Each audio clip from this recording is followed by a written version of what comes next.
윤석열 대통령을 뽑았지만 대통령의 국정 운영을 보고 이게 맞나 싶을 때가 있었어요. 근데 12.3 비상계엄을 통해 저는 개몽됐어요. 그리고 윤석열이라는 사람이 얼마나 힘들고 외로운 싸움을 혼자 해왔는지 깨닫는 계기가 됐는데요. 윤 대통령의 구굴의 결단으로 민주당 예산 폭거가 얼마나 극악무도했는지 아실 겁니다. 민주당이 정부 발목 잡으려고 예산을 삭감했으면서 신재생 에너지 예산은 대폭 증액됐습니다. 이번에 민주당이 제안한 35조짜리 추경안에도 이재명 표 지역화폐 예산은 민생회복 예산이라는 명목으로 무려 24조 원을 책정했어요. 또 세금 걷어서 나라 빚내서 돈 뿌리겠다는 거예요. 자영업자들이나 저소득층은 먹고 살기 어려워 죽어나가고 있는데 인플레이션을 조장하는 포퓰리즘을 다시 선보이겠다는 거죠. 윤석열 대통령은 청년들을 위해 니트족 취업 예산 편성해놨더니 민주당이 삭감하고 국회의원 월급이나 삭감하지 지들 연봉은 또 1억 6천만 원으로 올렸죠. 그뿐만 아니라 신재생 에너지 대응 예산도 8천억 원 편성했는데 이건 진짜 바보 같은 짓입니다.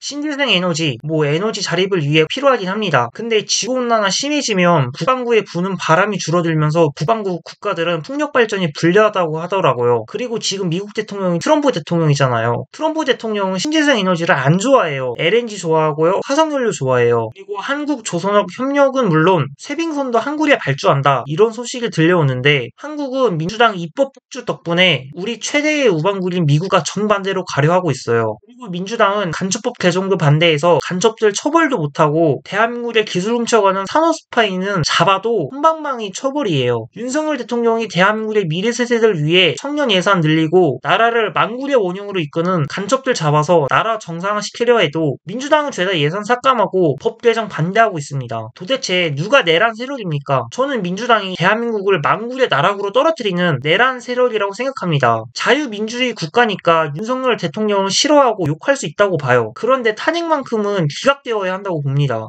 윤 대통령 탄핵이 인용되고 이재명이 대통령 되면 우리는 이제 카드 검열당하고 이재명과 민주당이 조금이라도 부정적인 이야기를 하면 잡혀갑니다. 욕할 자유도 사라지는 거예요. 저도 윤석열 대통령을 지지하지만 지난 3년여간 윤 대통령이 모든 걸 잘했다고는 말하지 않아요. 하지만 일할 기회도 없이 민주당은 무조건 탄핵만 하고 예산 삭감하고 또 배급제로 아예 대한민국을 공산화하려 하고 있습니다. 다시 말하지만 윤 대통령 싫어하고 욕할 수 있어요. 그치만 탄핵당한다면 우리는 표현의 자유를 잃고 간첩들에 의해 국가기술 경쟁력은 떨어질 거예요. 이걸 막기 위해 제가 윤석열 대통령을 지지하는 겁니다. 또 지난 3년간 윤 대통령은 자유민주주의의 헌정질서와 자유 대한민국을 지키기 위해 외로운 싸움을 해오셨고요. 그래서 전 윤석열 대통령과 함께 싸울 겁니다.